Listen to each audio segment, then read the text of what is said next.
You wonder why they act like animals. You don't need to be a genius to figure this out, folks. What you believe determines how you behave. This textbook says you are an animal and share a common heritage with earthworms. Now, I don't care if somebody wants to believe that, but that's not science. And I resent paying for that to go into the textbook, because that's not science. That's his religion. He believes we have a common ancestor with earthworms. He doesn't know that, okay? And textbooks are jam-packed full of stuff like this, propaganda to get the kids to believe this silly theory. We teach them they're an animal, and they're acting like animals, okay? Go visit the schools, and you'll see what I'm talking about. I taught for 15 years. Kids are being taught there's no such thing as a moral standard. I challenge people all over the world. I ask them the question, if evolution is true, how do we determine right from wrong? If evolution is true, what is sin? I'm telling you, there is no absolute standard to determine right from wrong if evolution is true.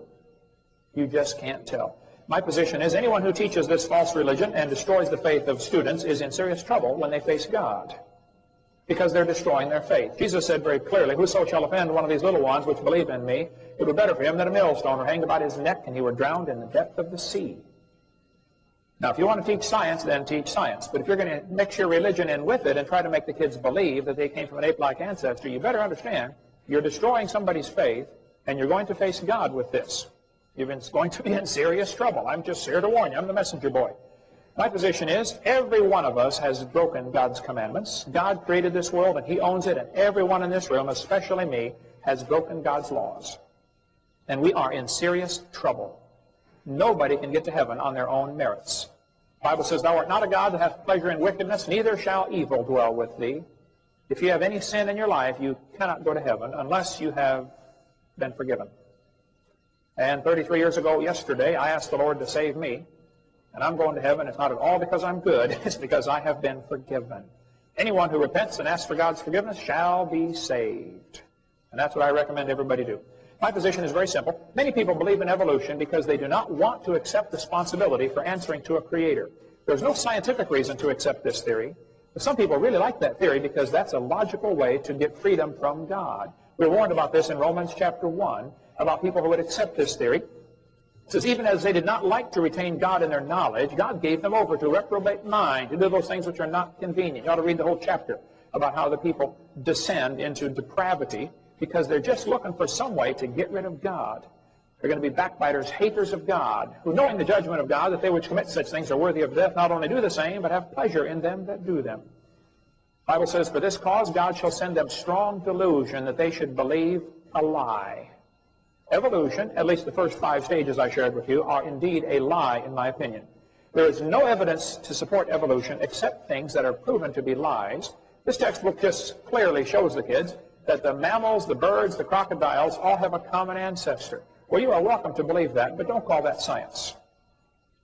That's a religion that some people believe in, but there's no scientific evidence that any animal has ever produced a different kind of animal. None, okay? This one says the coccyx, that's your tailbone, is a small bone at the end of the human vertebral column. It has no present function. That is simply a lie. You're a medical doctor. You know there are 9 muscles that attach to the tailbone, without which you cannot perform some very valuable functions. I won't tell you what they all are, but trust me, you need those muscles. Your tailbone is not vestigial, okay? And I have a long time standing offer. If anybody ever tells you the tailbone is evidence for evolution because we don't need it anymore, you tell them, I will pay to have theirs removed. Tell them, bend over. This textbook says many organisms retain traces of their evolutionary history. For example, the whale retains pelvic and leg bones as useless vestiges. Now, this is just simply a lie, okay? Those bones in the whale's abdomen are anchor points that muscles attach to, and without those specialized bones and those specialized muscles, the whales cannot reproduce. The male and female bones, whales have bones that are different. They're used for reproduction. It has nothing to do with walking on land. And so the guy who wrote this is either ignorant or he's lying to his students. But it's not true either way, okay? This one says the human embryo has gill slits. It shows the fish, the reptile, the bird, and the mammal having gills. This was proven wrong in 1874. This is a lie. This is not true, but it is still in a year 2000 textbook. Those little folds of skin on the embryo develop into bones in the ear and glands in the throat. They never have anything to do with breathing.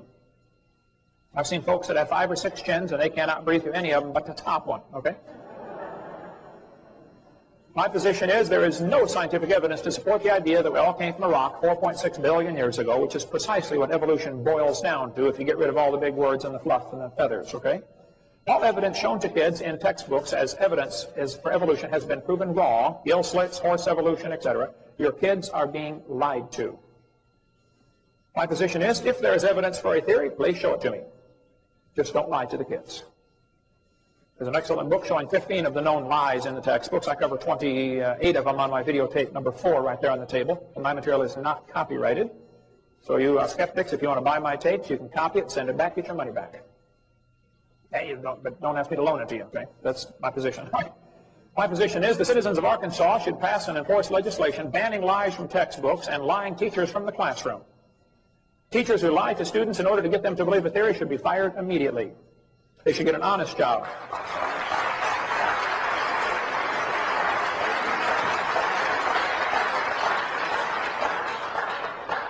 These 6 things that the Lord hates: a lying tongue. It's one of the things God hates, okay?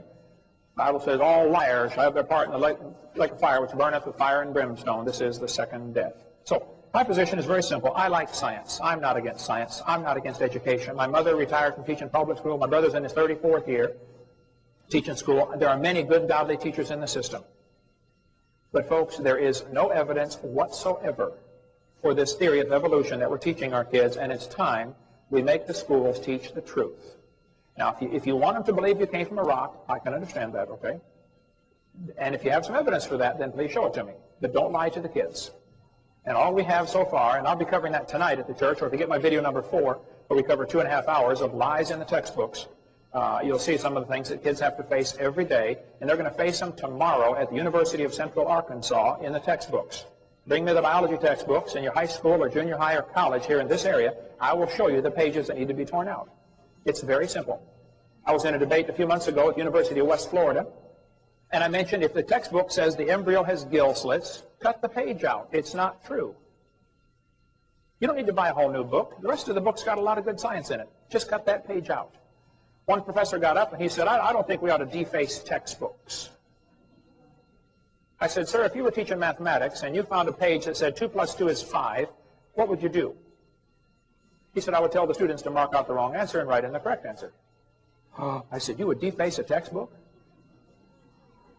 I said, now, sir, since you teach biology, if you come across the page that says the embryo has gill slits, and you know that idea was made up by Ernst Haeckel in 1869, it was proven wrong in 1874. He even held a trial at the University of Vienna. He admitted he lied. It was fraud, okay? Would you have the students fix that page? He said, no. I said, then, sir, you are a hypocrite. And you ought to get an honest job picking peaches or changing tires, but you ought to quit lying to your kids in your classroom, okay? Jim Holt from Springdale, Arkansas, up in that northwest Arkansas, and Jim Bob Duger and I worked very hard to put together a bill last year that said the state of Arkansas will not use tax dollars to purchase materials that contain knowingly fraudulent information. It almost passed the House of Representatives, and we're going to try it again this year. We're going to try it again every year until somebody gets the message.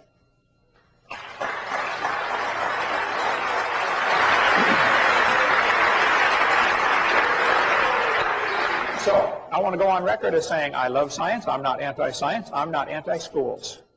I just think the lies ought to be taken out of the books. And I don't know of anything to support the evolution theory. And I want to see the evidence so badly that we've been for about 10 years now offering $250,000 if somebody's got some real scientific evidence for evolution. I want to see it real bad. Thank you so much.